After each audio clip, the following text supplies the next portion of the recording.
Everybody, to this third of three Eisenstadt Chair lectures by Professor Javier Gòmez Serrano. Again, on behalf of the organizers, I'd like to thank Javier for the wonderful lectures we've heard so far. And we're all looking forward today to hearing about some interactions between computers and spectral geometry. Thanks, Javier. Okay, well, thank you. Thanks a lot for the introduction, Jay. And once again, thank you all to all the organizers for inviting me to give this series of lecture, and thank you everyone in the audience for staying until the last one. So the plan for today is going to be to talk about a series of works, some older, some newer, that all have in common that they are related to problems in spectral geometry, but they're also strongly related to the use of computers in different ways. Okay, so I'll be more clear as to what has been the use of computers depending on the problem. So that's the common theme, that's the common umbrella for all of these problems. And without further ado, let me sort of summarize the talk in maybe 5 bullet points. So what I mean to advocate for today is that, well, computers are important, and certainly they give you a boost whenever you trying to prove things by pen and paper, and you can't get away with it, and you seem that you can't prove, then, well, computers really come in handy and allow you to go further beyond what is usually available with traditional methods. So some of the things that I will discuss today are in different flavors and in different settings, a method to construct solutions, or if you want to be very specific, perturbations to solutions. And this method is constructive because it's going to give sometimes more, sometimes less, but somewhat a fair amount of quantitative information on the solutions. The ideas are very simple, so I'm not going to talk today about extremely deep theorems that require a lot of knowledge. Everything is going to be hopefully super simple and understandable. And in this talk, just for simplicity, I'm going to be focusing on Dirichlet boundary conditions, but essentially many of the things that I will comment should be amenable to other boundary conditions as well, such as Neumann or Steklov, with perhaps a little bit more of work, but nonetheless still quite doable. Okay, so this is sort of the main takeaway message, and that's kind of what I want to advertise through this talk. Okay, so just to fix ideas, all of the problems that I will be discussing refer to the following simple equation: Laplace u or minus Laplace u equals lambda I u. I should have written ui instead of u, because we are trying to solve for u and lambda. I'm deliberately not saying what is omega. N is going to be typically 2, but it could be that n is bigger in certain instances, but most of the problems that I will be focusing on are set up on the plane.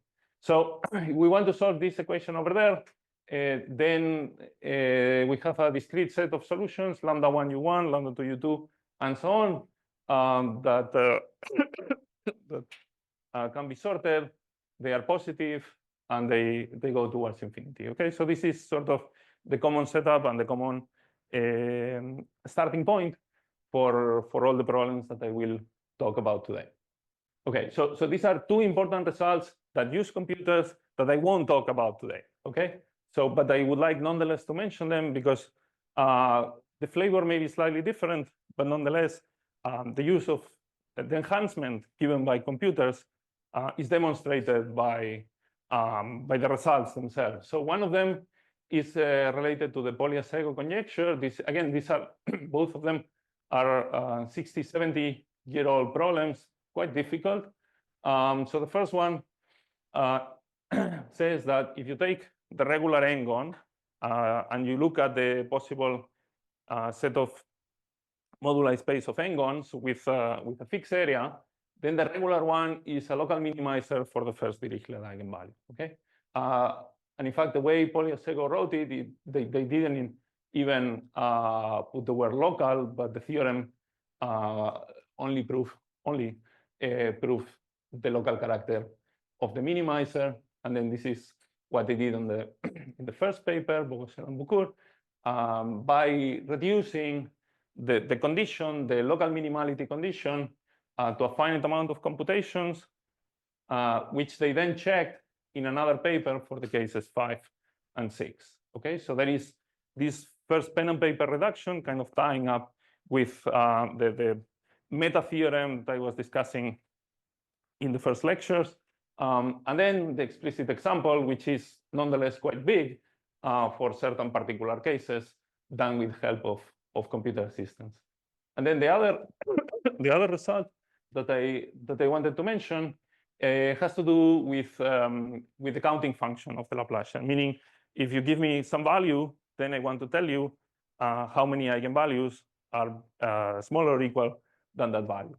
So Pauli conjecture, I'm not going to write the formulas, some formulas related to this distribution of eigenvalues in connection with something called Weil's law or Weil's asymptotics, which I'm not also going to talk about it today. But this was a big open problem for many years. People knew only how to do simple domains, but it wasn't until 2023 where Filonov, Levitin, Polterovich, and Sher managed to solve the problem for balls and in general for spheres with both Dirichlet and boundary condition. And sort of a very extremely short summary of how the proof works is the combination of hard analysis for the asymptotic case whenever this number is large, in combination with a computer-assisted proof for the non-asymptotic part, so for smaller values of these parameters. Now, after these two theorems, there are also several questions that remain open, and I encourage anyone in the audience, if they want to try, they should give it a try. Maybe it's not so hard to do them. So for the first result, I mean, the natural question is to prove the global minimizer, and also to upgrade the local minimization, not for 5 and 6, but for all n. And there are related results by Indrei for the case of large n. And for the second theorem, perhaps one can think not just at the ball, but at other non-tiling domains that are maybe less symmetric, or they are somewhat harder to control the eigenvalue asymptotics than. So let me start by talking about something that is called the semi-regular polygons and the inverse spectral problem for semi-regular polygons. So this is joint work with Albert and Fiso. Okay, so the classical question that is very popular by Markak in 1966 was whether if you have two domains, whether you can have two domains that are non-isometric, but such that they are isospectral. In other words, that the lambda i's are the same for both omegas, and I cannot recover one from the other by doing like trivial rigid movements such as translation or rotation. So in general, the answer is no. And this is the celebrated example of Gordon, Webb, and Wolpert already in 1992. And let me give a very brief overview of results in this direction, whether the answer is yes or no, by changing slightly the problem, meaning perhaps working in a smaller class or in a bigger class, then you can find some particular domains that you can hear them from a bigger class. Okay, so to be more specific, for example, Watanabe proved that one could hear a certain family of ovals. And then big breakthroughs came in the work of Seldich, where he showed that if you take any analytic bounded planar domain first with two reflection symmetries, then with one reflection symmetry, then these domains are spectrally determined within this class. And if you think about the counterexample has corners, so it doesn't fall in this class. And this was later upgraded by Hesari Seldich proving a similar result in the class of smooth domains for ellipses of a small eccentricity, and for centrally symmetric analytic domains on the planes, on the plane within the class of centrally symmetric analytic plane domains. If we now restrict ourselves to smaller domains, for example, the case of triangles, D'Urso in her thesis, and then there's a simplified proof by Grisser and Marona, where they show that if you take two triangles and they are isospectral, then they necessarily have to be isometric. And there is also a similar result in a series of papers by Hesari, Lu, and Rowlett concerning trapezoids. Okay, so this is what we proved. And in order to state the theorem, I need to start with a definition. So I'm going to call an n-sided polygon semi-regular if it is circumscriptable. So in other words, if I can draw a circle inside, okay?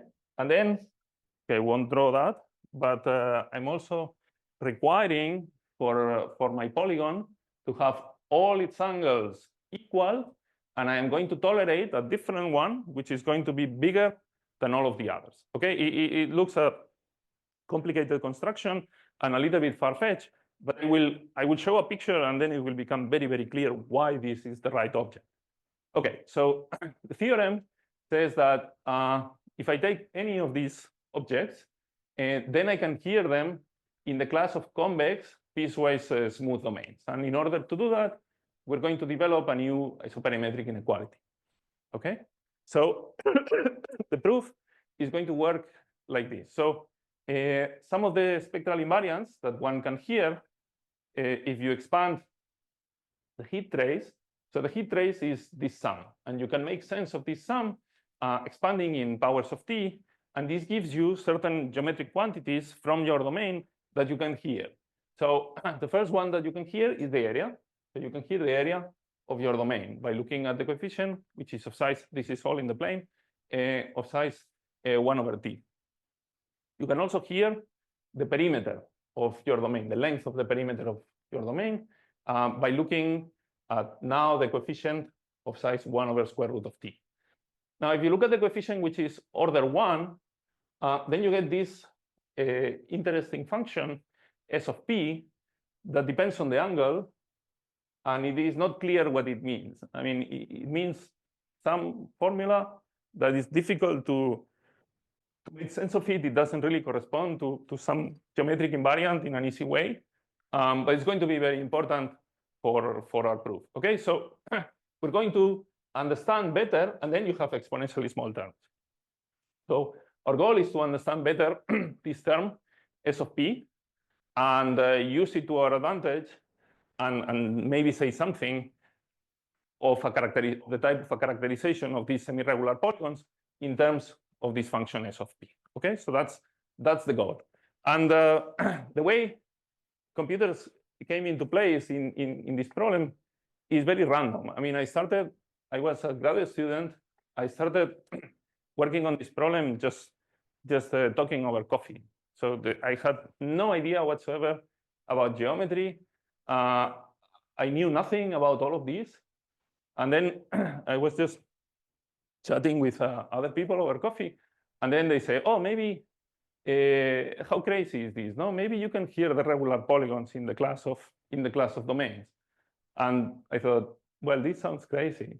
I don't think this is true. But there is an easy way to check it. So let's do numerical simulations, because after all, you only care about these numbers. And this is very easy to simulate.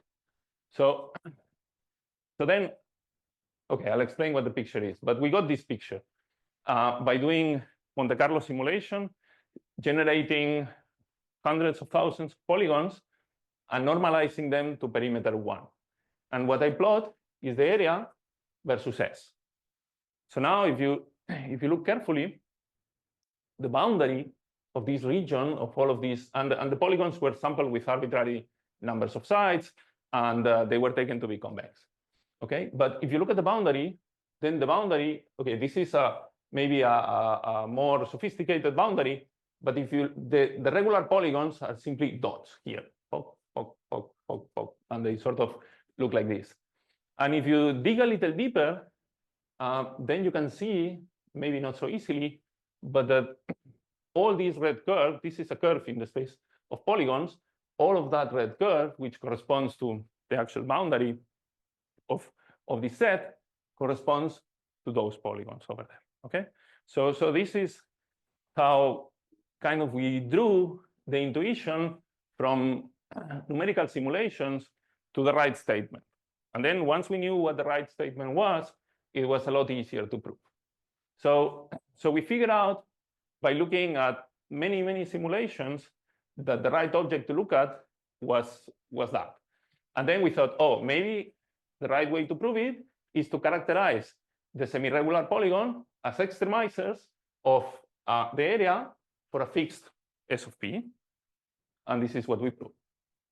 So we're going to prove it in 3 stages. The first stage is going to be reducing first the problem to circumscriptible polygons.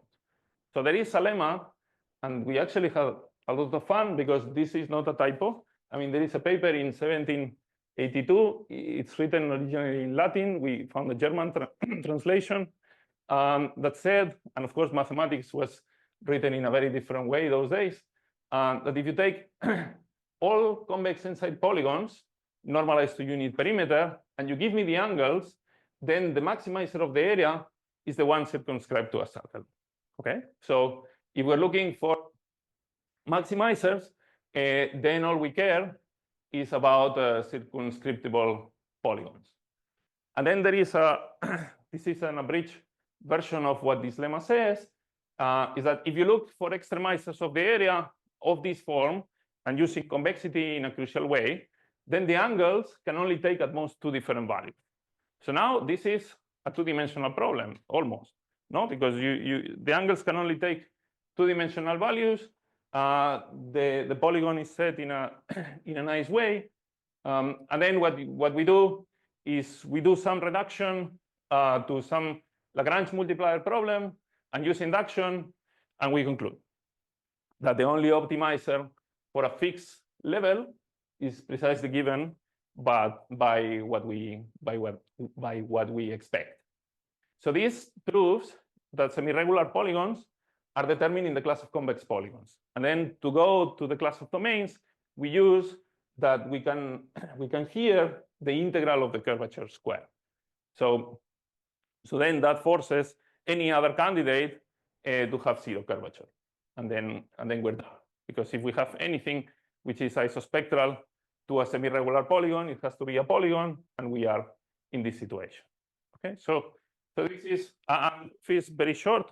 It's probably on 10 pages, and so it's definitely easy to parse. But we would have never succeeded if we hadn't seen this picture before. Once we saw that picture, then life was good.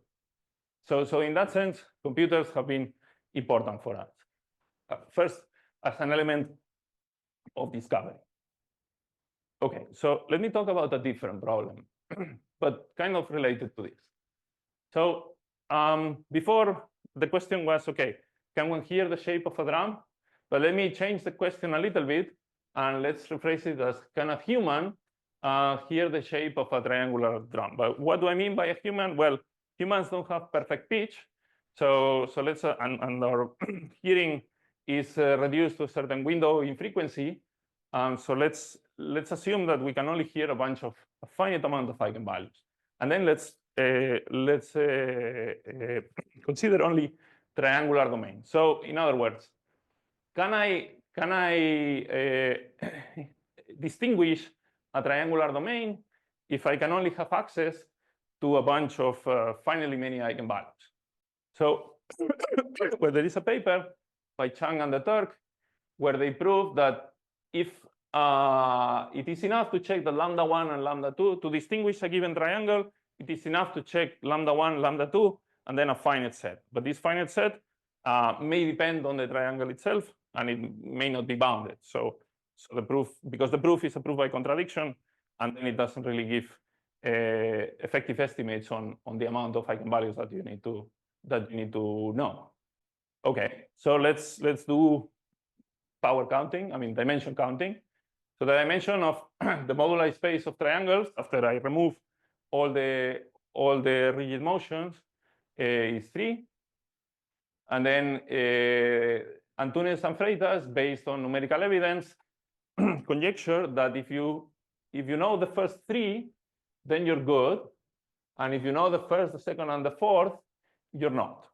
Okay, so in other words, that lambda 1, lambda 2, and lambda 3 determine the triangle, but for lambda 1, lambda 2, and lambda 4, you can find 2 isospectral, but not isometric.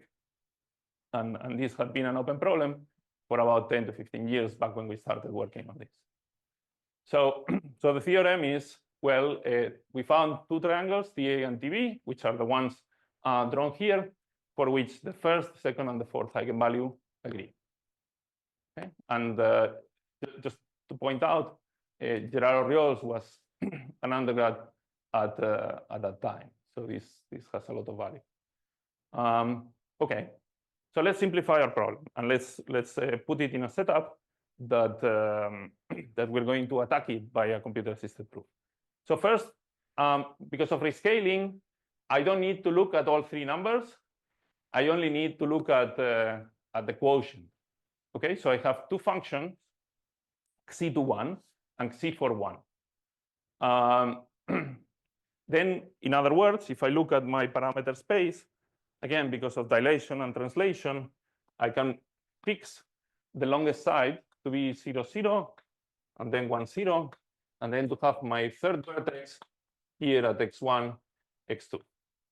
Okay, so now I'm going to parameterize every element in the space of triangles by these 2 coordinates, x1 and x2, and I'm going to look at these 2 functions, xc21 and xc41. So this is precisely what I said. We are going to identify the triangle of vertices 0, 0, 1, 0, and x1, x2 with the point x1 and x2. So now what do we have? We have a function from R2 to R2. This is our goal. No, we have a function f that goes from R2 or a subset of R2 into R2, and we want to find 2 points such that the image is the same. Okay, so we want to find T1 and T2 such that f of T1 is equal to f of T2, and they are equal to some value. Okay, so this is the picture taken from the Antunes-Freitas papers. The dashed line is xc21. The color line is xc31 and xc41 in the left and on the right. And on the left, you see some monotonicity, and you see that there are no 2 points. Let's say you take a level set, say this one, then you're not going to have 2 points from the same color curve. Whereas here, you see this point and this point, they share this level set and this level set as well. Okay, so on the right, there are these 2 points, or I mean, in fact, infinitely many of them that share the same xc21, xc41. Okay, so this is now our numerical simulation in a slightly different region. And then we, again, every yellow line is a level set of xc41, and every dotted line is another level set of xc21. So we found numerically these 2 points, A and B, that somehow seem to have very close values of xc21 and xc41. But if you want to do a computer-assisted proof, then you cannot afford a theorem of the form x is equal to y, right? You can prove sometimes that x is smaller than y or something like that, but you cannot really afford to get a perfect calculation at a single point. And then the way we relax it in here is that inside the 2 green boxes, there is at least 1 point such that xc21 is equal to some given value and xc41 is equal to another given value. So now we have recasted the problem into finding a 0 in a given box, I mean in 2 boxes. Okay, so that's the way we set it up, and this is where the computer is going to come in handy. Okay, so we're going to use something called the Poincaré-Miranda theorem, which says essentially the same, the following. So we have two functions. One is positive in the upper lead and negative in the lower lead, and the other one is the same for left and right. Then there is a common, and they are continuous. Then there is a common zero somewhere in the middle. Okay, so this is, and if you think about it topologically, it makes sense. The proof is slightly more complicated, but then if you track the zero level set, then they have to go one like this, the other one like that. So they have to intersect at some point. Okay, so this is what we're going to use. Now, what is going to be our F and our G? Well, our F is going to be C21 of the lead minus some prescribed value. And our G is going to be C41 of the other side of the lead minus a different eigenvalue. So now we have reduced the problem of the proof into validating these inequalities here at the top and bottom lead and at the right and left lead for both boxes around A and B. Okay, we are in good shape. Now let's reduce it even more, because to do things in a continuum of cases, it's difficult. So let's try to recast it in a way that it's only going to be amounting to checking a finite amount of cases. Okay, so typically there are two trains of thought when it comes to computing and moreover validating eigenvalues or eigenvalue conditions. There are like two philosophies or two methods, and or two families of methods, let's say.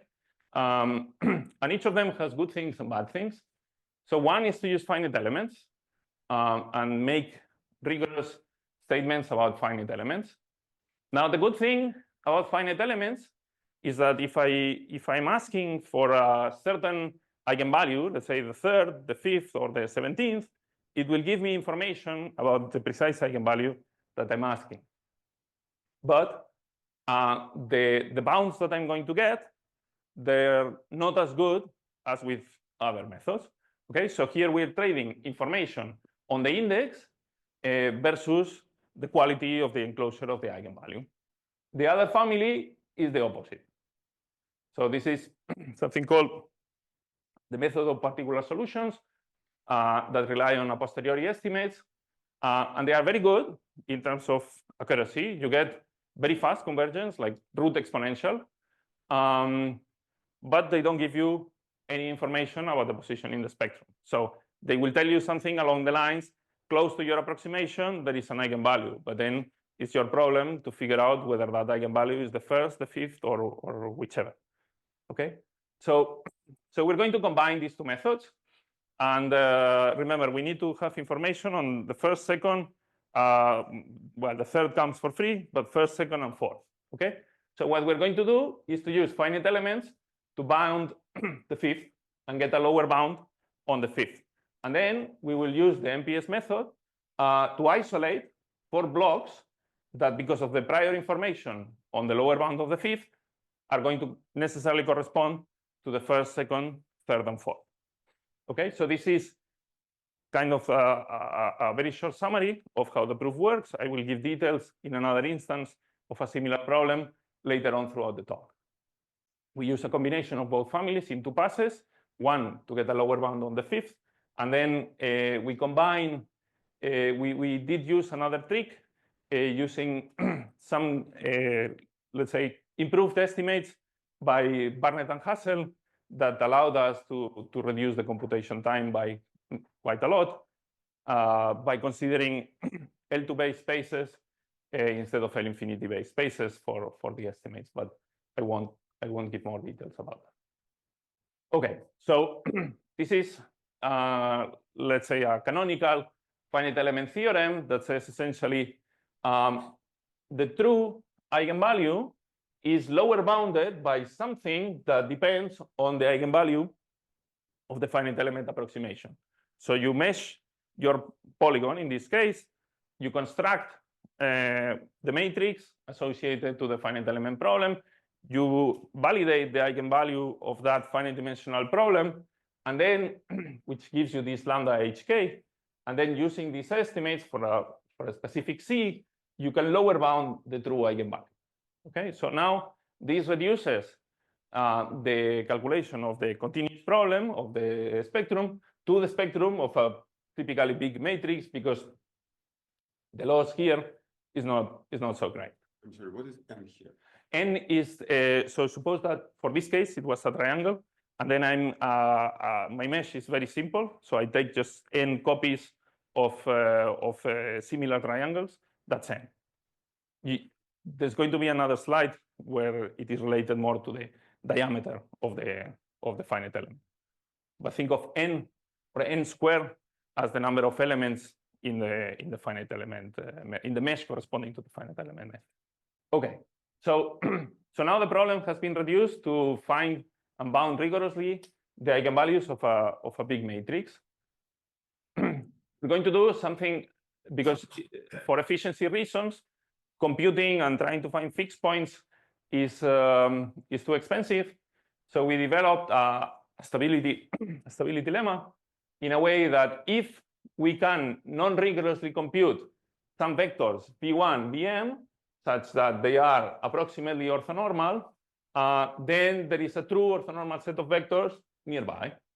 Okay, and then there is, so Michael Plum pointed out to me 2 weeks ago that they had done a similar result using different norms, and then the estimates are a little bit different. So this is what we're going to do, because the calculation of the V's can be done very fast, and the a posteriori verification of this condition can also be very fast, and everything is all in all much faster than having to do other methods, at least in our experience. Okay, so this is how the proof is going to work. We find approximately this eigenbasis S tilde, such that M is the thing that we want to estimate. So S tilde transpose M S tilde is almost diagonal. Then we invoke the lemma. We know that there is a true eigenbasis, a true orthonormal basis nearby, and then we can bound this by that, which we can compute.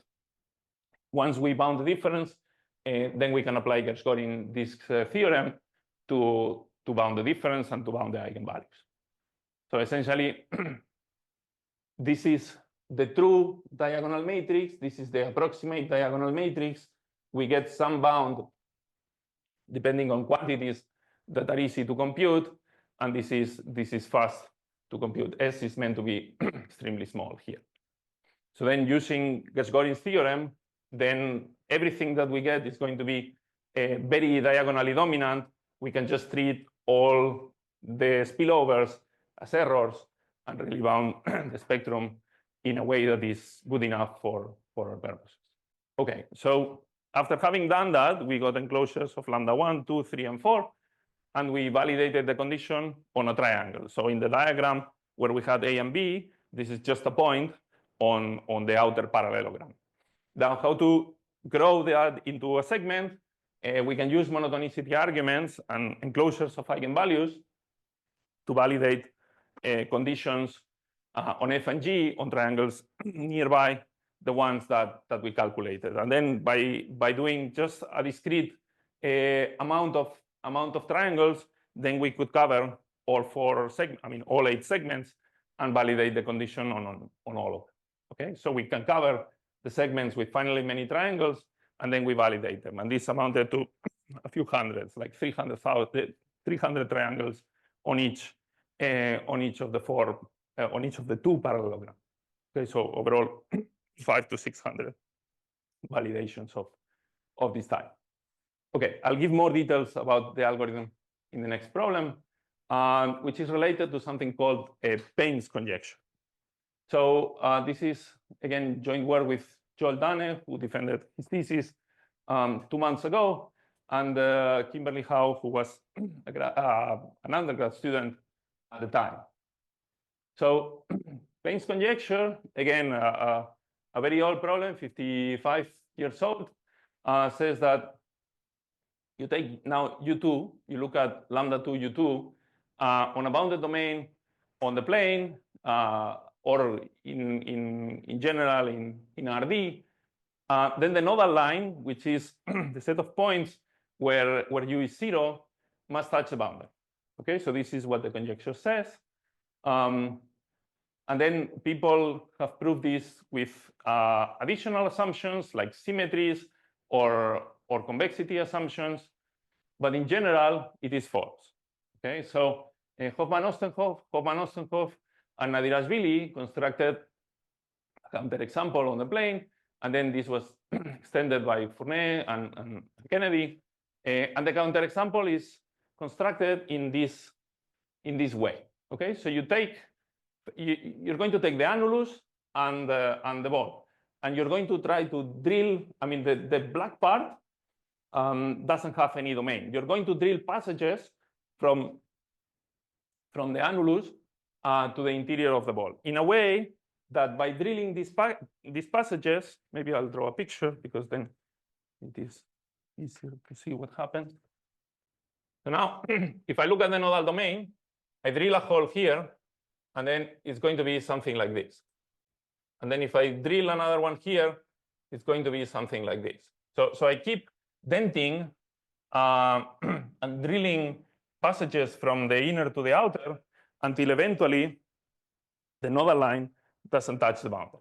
And they did that, and they did estimates in this is an asymptotic problem in the number of dents, in the number of holes, if you want to look at the holes. And then in some of the papers, they said that the number of holes was astronomical. And in another paper, they were maybe more optimistic, and they said it was of the order 10 to the 9. So in their paper, they asked, well, what is the smallest number of holes or of boundary components and that a counterexample could have?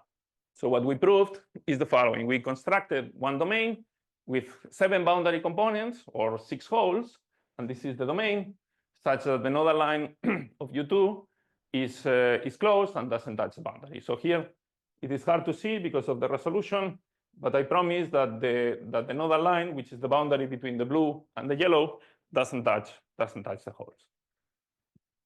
Okay, so this is the theorem that we proved, and we're going to prove it in a very similar way as I showed before. Now the domain is more complicated, but at least we only have one domain. We don't have like 500 domains to prove things. Okay, so we also found numerically other variants, again with 6 holes.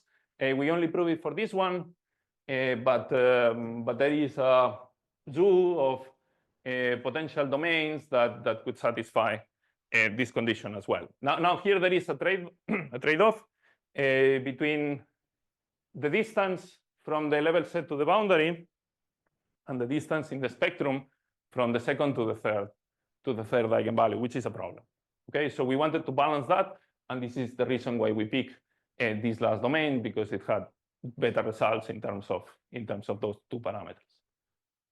Okay, so again, what's the idea? Same as before. Find good numerical approximations of U2 and lambda 2, compute bounds, make everything rigorous, and certify the index. Okay, same story as before. Problems, you can see already. So the second, and this was the best example that we could find, the second and the third are very close. So if we were to do finite elements like this, then we would need an awful lot of computation. The error bounds from the finite elements did not allow us to split this element, I mean this eigenfunction, from this eigenfunction. So we give up on that, and instead we do the splitting here, where there is a much bigger gap, and we don't need to take a mesh, which is extremely fine. Now we have to work hard later, because we will have to certify all 4. Okay, so instead of having to certify 2, we will have to certify 4. So we're going to first split the 4th from the 5th, and then enclose the other 4. There is also another issue that you may have noticed, is that this looks like a double eigenvalue, so it's going to be also challenging when it comes to the splitting between lambda 3 and lambda 4. Okay, so again, same story as before. We have this type of bound. Now H is the diameter of the elements. and we can have a lower bound of the true eigenvalue in terms of the eigenvalue from the matrix coming from the finite elements. Okay, so the problem is because of the meshing, the structure of the matrices is not as nice as before. So we need to do some tricks and solve the eigenvalue problem for this M, where we have to take square roots of the matrix B. The matrix B is fine because it's diagonal, but A is not. So we have to work a little harder. Our matrix is of size 6,000 by 6,000. So when it comes to the verification, there is somewhat of a struggle there. Okay, so we succeeded by essentially using the ideas that I outlined before for now this sort of more complicated matrix, and we are in this position. So we have here the lower bound of lambda 5, and we need to do these parentheses. So we need to isolate lambda 1 from the rest, lambda 2 from the rest, and we'll see what we do with lambda 3 and lambda 4. Okay, so a few words of the MPS method that I mentioned before. The idea is the following. Construct in some eigenbases an approximation that will solve exactly the eigenvalue equation and approximately the boundary condition. So I would like to find for certain phi k's, certain c k's, not all of them 0, such that this is satisfied by design because the choice of the phi k's, and this is satisfied as good as it can be satisfied. Okay, so now my goal is to find these c k's in a way that I can minimize this value on the boundary, and then the smaller that I can get the value on the boundary, the more accurate I can, or the closer I can prove that there is a true eigenfunction.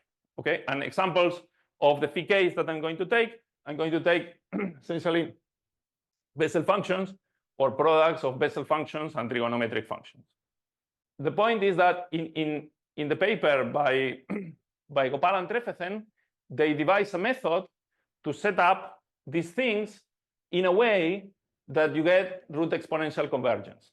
So we sort of work around that, and then this is the way our polygon looks like. So we're going to use interior expansions in the center of the type just Bessel J times sine and cosine. And then depending on the corner, we're going to do adapted expansions to the angle of the corner. Okay, depending on whether it is interior or exterior, we're going to use either Y's or J's. Okay, and by doing this, then with very few elements, well, very few, I mean a few hundred, we can get really small errors, and we can prove the estimates that we wanted to prove in the sense of isolating one eigenvalue from the rest of the spectrum. So here you can see that the difficult one is lambda 2, because we're going to need more precision later for the estimates on the eigenfunction, but the number of collocation points, the number of free coefficients is about 2 to 500 for the free coefficient and a few thousand for the collocation points, which is the points on the boundary where we evaluate the candidate for eigenfunction. Okay, so all of this is reasonably, I mean, it's computed in a reasonable time in a reasonable computer. Okay, so we also need estimates on the eigenfunction, not just on the eigenvalue. This is the kind of estimate that I mentioned before, but we also need to provide, because we're going to estimate the nodal line, we're going to need to provide estimates on the eigenfunction itself. So we can bound the true eigenfunction by the approximate eigenfunction using this formula that nothing here really matters too much other than this alpha. So alpha is the distance from the candidate to the spectrum. Now, if we have a double root, this is a problem, because then this becomes 0, and here we are in trouble. Okay, so we have to worry about that when it comes to the double eigenvalue. Okay, so far we can do okay. We can isolate lambda 1. We can isolate lambda 2. We have problems here, but once we get rid of the problems here, we're done. Okay, so how to do the double eigenvalue? One way to do it, which we didn't do, is because the eigenvalue looks like this. Look at the eigenvalue of half of the domain or half of the domain, get bounds there, and check that that these are also eigenvalues and eigenfunctions of the original problem. We didn't do it like that. We used some trick and argue by contradiction. So if we were to have an isolated eigenvalue, then we could isolate that eigenvalue from the rest of the spectrum, and then we could get estimates on the eigenfunction itself for both of them, but then they are not going to satisfy any sort of proportionality relation. So we're going to get a contradiction because we have found two non-proportional eigenfunctions in the same subinterval.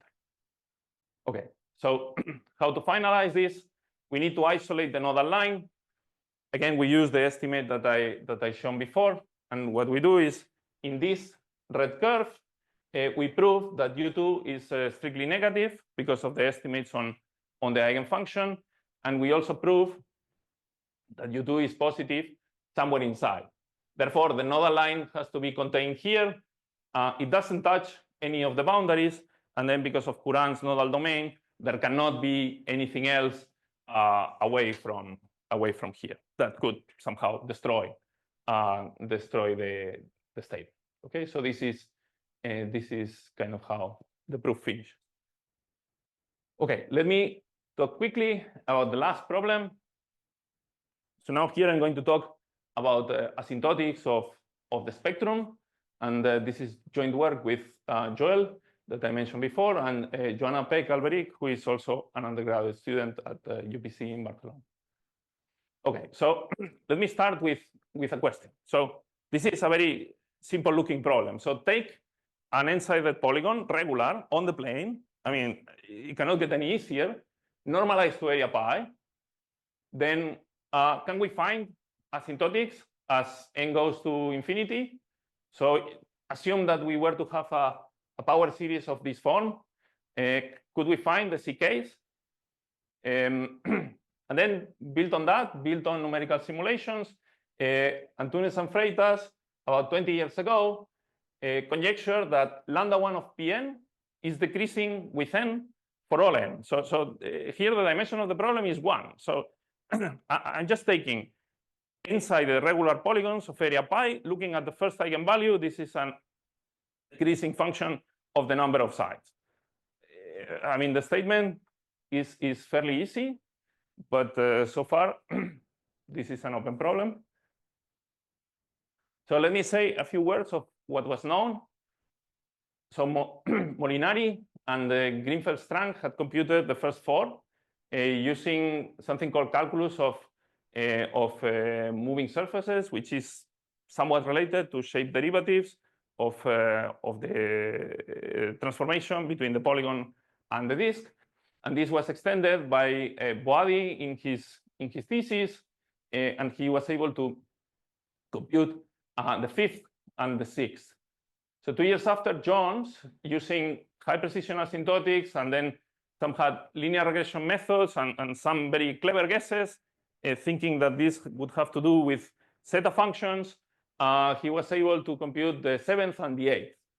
And then in 2024, Berghaus, Georgiev, Monien, and Radchenko gave explicit formulas for the first 14, and they gave essentially an algorithm to compute any C and K using MCVs stand for multiple zeta values. So Jones was right in the sense that there is zeta function hidden in these numbers.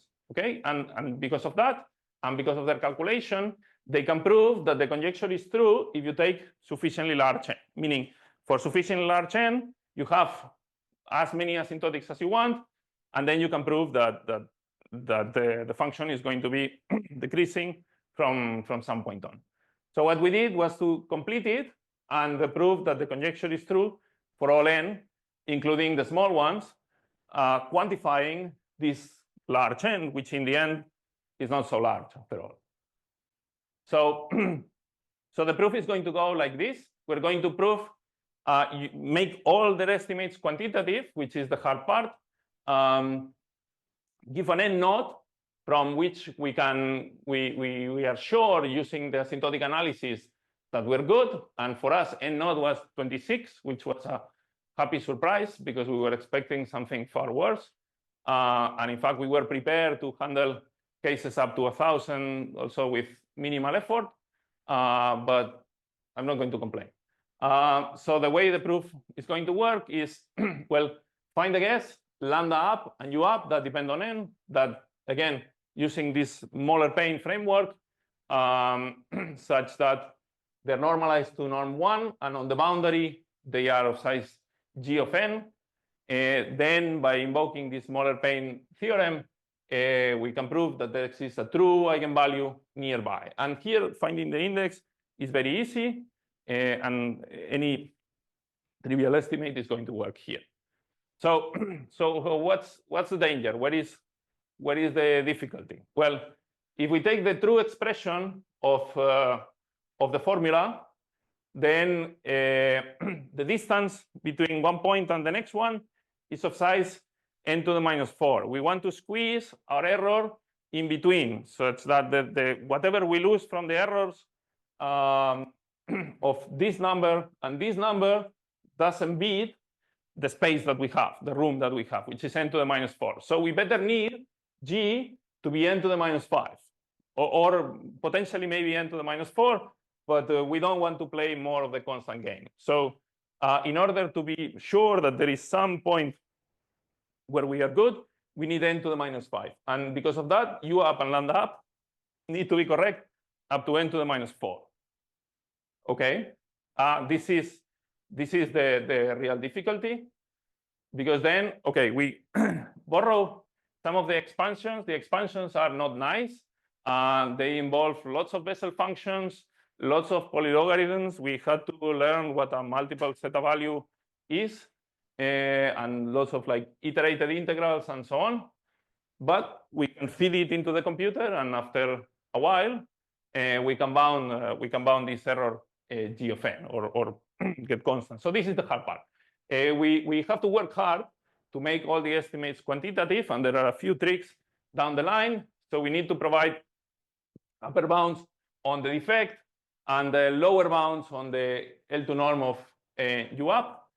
And whatever is left, which is the cases for n from 3 to 26, this can be handled using the technology that I described for the previous problems, and it runs relatively quick. So maybe it's a good time. Let me stop here. Thank you. So is there an analog of this for Neumann? Like, yeah, that's the same question about the first one, zero Neumann. What is known? Whatever is left. I mean, there is a follow-up paper. So there are some hints. There is not even an expansion or an expression, but there are hints in this paper. Then there is a follow-up of a subset of them with Jones, where they also do a few things, like a few algorithms about how to tackle the Neumann problem. But let's say no proof of this form, like for all. I think if you work a little bit, you probably can extract something of this flavor for Neumann as well, in using sort of their MCV's technology. And also same holds for like higher eigenvalues. Like here, the original question was in terms of the first eigenvalue, but you could ask the same for the second, the third, and so on. And their technology allows, and they're, okay, a little bit of a technical constraint, but it allows to do it for any index. And then you could sort of, and they also prove a similar statement like this. But then it's harder as you move up, because then the n node grows with the index. Okay, so in principle, you could also ask that question as well. And by sort of combining a quantifiable version of this, which is a little bit of a pain, and enough effort in the first few n nodes, you can prove a similar statement. for example, you have picture about the 1 to 4, but also a picture with the when you show the first 3 eigenvalues on the first 2 quotients. With the level sets. The level sets, you mean, of the 4 eigenvalues? Ah, where one had this symmetry, the other had this symmetry, yes. You had some picture when the one level set has 2 intersections, and this is why we found the counterexample in Memphis. One level set has 2 intersections. Not level set of the eigen function level set, but you have this ratio lambda. And you go back. I guess I tell you to stop when I see the picture. And go back. It's way back. Yeah, it's really. Maybe it's not this problem, in fact, I get to choose. No, it's not this problem. Okay, that's fair. Okay, I see what you mean now. Yes. Yeah, exactly. In principle, is there any hope of making the picture on the left reverse? We've tried. It's tough. It's tough because you need to know here. I won't say we cheat, but we get away with not having to work extremely hard and only get away using C0 information. But here you struggle more. You need C1 information. So you're going to have to work hard to obtain not just the eigenvalues, but the derivative of the eigenvalues with respect to the directions here. That's not great. I mean, it's doable, but that's hard. Also, if you want to prove this, this diagram doesn't go all the way, meaning it doesn't go all the way to 0. You're going to struggle more. I mean, I believe it's true, but the further down you get, the more you'll have to struggle. So you can do it, but then you have to do it in a different way. Okay, let me counterattack with an in-between problem, which is the following. Take only the branch of isosceles, okay? And forget about XC31. Then prove that if you go, well, that this is monotonic from here to here. This is a problem in the middle. You don't have to go as high in the spectrum, and your problem is effectively your moduli space is one-dimensional. That's more doable because then you can use the symmetry to your advantage, and it's much more tractable also in computational terms. So that we tried, but maybe not for long enough. Also taking into account that, I mean, all of these problems, or 3 out of the 4 of these problems, were done in collaboration with undergraduate students, and they function on different timescales. So no, I mean, I think this can be done. So if you want to make a serious attempt, absolutely go for it. It's doable. It will take work, but I think it's doable. Like the intermediate one. The other one, okay, it's much harder, I think. Yes. So in your planning counterexample, you have a lot of symmetries in your domain. Correct. And I mean, I assume you use that because of the numerical approximation, maybe to simpler. But if you, is that a reason why you have double eigenvalues, like lambda 3 and 4? Yes. So if you were to tilt that a little bit and lose symmetry, then would the nodal line, would it hit the boundary, or it would? It depends on how badly you tilt it. I think if you tilt it a little bit, you're still fine. But then the second and the third, they're not going to be the same, but they're going to be very close. So there is this trade-off. If you tilt it too much, you will separate the eigenvalues, but then the nodal line may hit the boundary. And if you tilt it too little, then it doesn't really help you too much. Now we have this symmetry also because we simplify things. When we construct the approximate solutions, let's see here, we're not really using, I mean, we are, but we're using the symmetry to our advantage for the coefficients. Let's say in these 6 points, they are the same, or possibly with a different sign, depending on that. So this reduces the system by a factor of 6, and then we can handle the size of the matrices. Yeah, this is the reason why we took this 6-fold or 6 symmetric domains, and why the holes are triangles and not something more complicated. Because of that, and also because of the meshing. Question, so going back to your purple guest, the other candidates, right? This one, I mean, some of them you did by hand, but some others, did you use machine learning at all? No, this is before I even believed that machine learning was useful. How did you do? Is there any? Yeah, no, this may be a nice thing to play around. Yes, I don't know exactly how to frame it, meaning I don't know exactly how to parameterize it or how to look at the domain in the framework of a machine learning problem. No, all of these were found by just experimentation and playing around with the holes and some parameters and sweeping and looking at a lot of pictures. We only did the proof for this one, but certainly, I mean, this is prior to my conversion to the machine learning religion. So before my past life. But yeah, no, certainly this potentially could be something that one could play with and feed it into some neural network or something. Yeah. Any other questions? All right, well, thank you again, Javier. Thank you.